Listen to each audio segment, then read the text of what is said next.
Today I'm going to teach you guys how to cook some juicy steak on the stove top.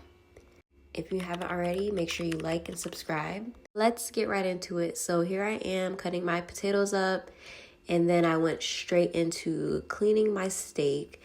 How I clean my steak is I put it in a large bowl, I boil a pot of water, and I either use vinegar or lime just to get all the nasty gunk off of any type of meat I am cooking at the time.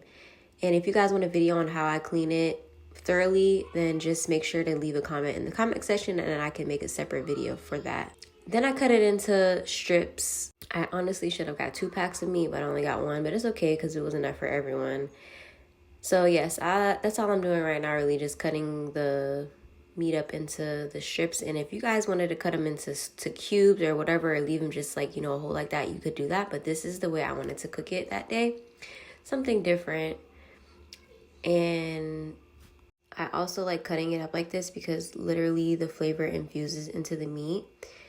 If I left it whole, I probably would have like slit holes in it just so that when I do marinate it, the flavor will just, infuse into the meat.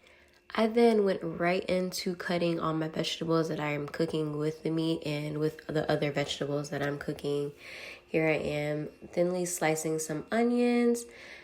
You guys can't go wrong with onions. I know some people don't like the taste of it, but it really gives a good flavor to especially steak. Any type of vegetables, I always like put some onions in it.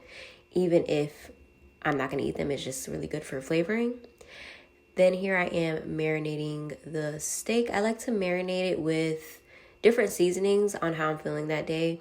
I use some tenders. I used a bouillon cube and a little bit of rosemary leaves just to make the flavor a little bit different. A little tiny bit of cayenne and some Worcestershire sauce. I don't know if I'm saying that right.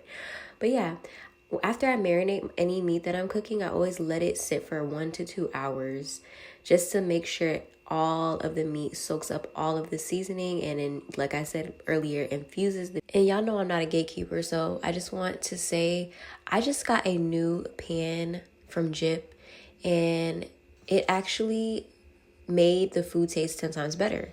Hear me out. This is not just a nonstick pan, it's ceramic and literally nothing sticks to it. And the way that the flavors came out in the steak, I was actually mind blown. First I seared it. This is me searing it for now. And I added some butter and a little bit more thyme. And I just let that simmer for a little bit. Then I covered it and this is how it looked like an hour into cooking. Like this pan, it's just amazing. Basically what I'm saying is this pan is ceramic, it's non-stick, and your food just tastes way better when you cook in this. And I have tried it. I've had it for about a month now, and everything I cooked in here tastes way better than it tasted in my other pans, which are just non-stick, nothing else. I'm going to put the link down so you guys can check that out if you guys wanted to purchase it. But here is the finished product. Everybody loved it. I had no leftovers. And here is me plating the food. We had some rice along with the steak. And I believe this night I cooked some type of vegetables. Yeah, I cooked some potatoes along with the rice and everything like that. So you guys, let me know what you think about this video in the comment section. Let me know what other cooking videos you want to see, cooking tutorials. I got y'all.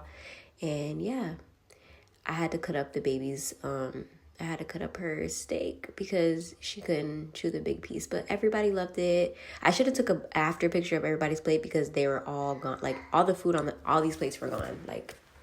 But yeah, you guys, make sure you comment, follow, all the above, and thank you for watching.